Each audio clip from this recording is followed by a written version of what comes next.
The old grandfather clock in the hallway had been silent for years.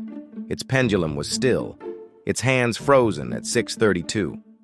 My parents said it was a family heirloom, too delicate to move, too precious to fix. So it sat there, a dusty monument to a time long past.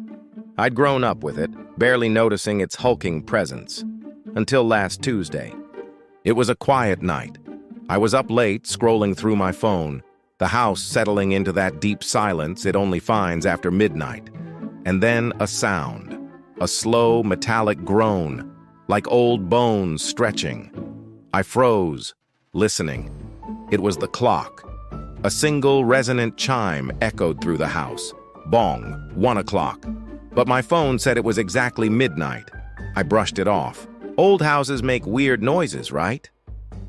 I went to bed, trying to forget the chill that had snaked its way up my spine. The next night, I was determined to ignore it. I put on headphones, cranked up my music, and tried to focus on a movie. But as the time on my laptop ticked over to 12 I felt it more than heard it. A low vibration through the floorboards. I pulled my headphones off.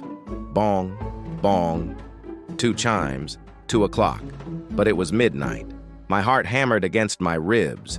This wasn't a coincidence. I spent the next day in a state of anxious dread. I tried researching the clock online, but the maker's mark was too faded to read. My parents were out of town, so I was alone with my growing fear. What would happen tonight? Would it chime 3 times? And why was it always at midnight? The daylight offered no comfort, only a ticking countdown to the inevitable darkness.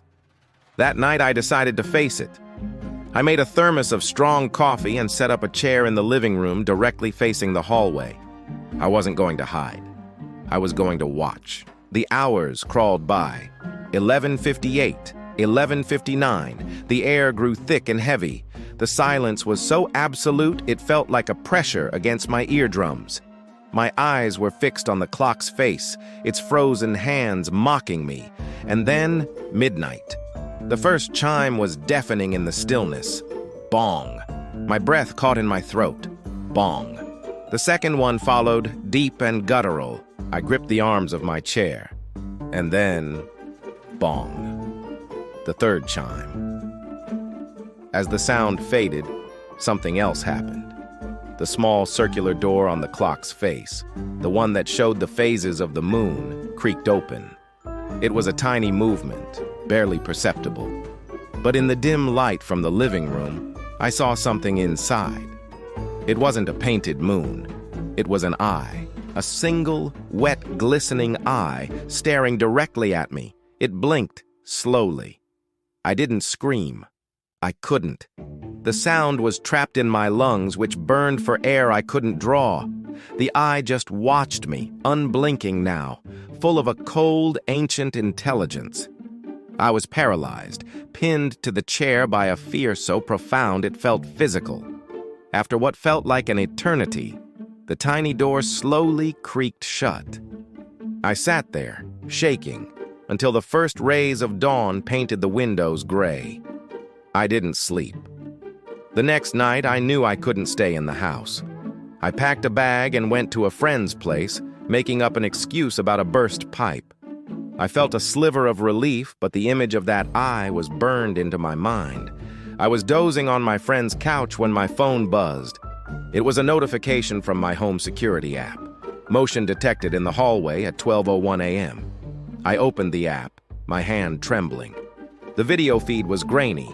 It showed the hallway empty. Then the clock chimed 4 times. Bong, bong, bong, bong. After the 4th chime, the front door of my house, which I had double-bolted, slowly swung open. Nothing came in. But something I knew with chilling certainty had gone out. I haven't been back home. The motion alerts kept coming for a few more nights. 5 chimes, then 6. Each time, the door would open. I stopped checking. My parents came home and called me frantic. They said the house was fine, but the grandfather clock was gone. Not broken, not moved. Vanished.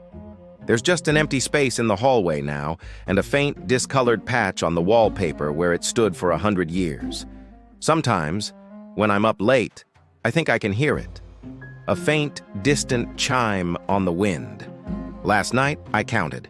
It chimed 11 times. I don't know what happens when it gets to 12.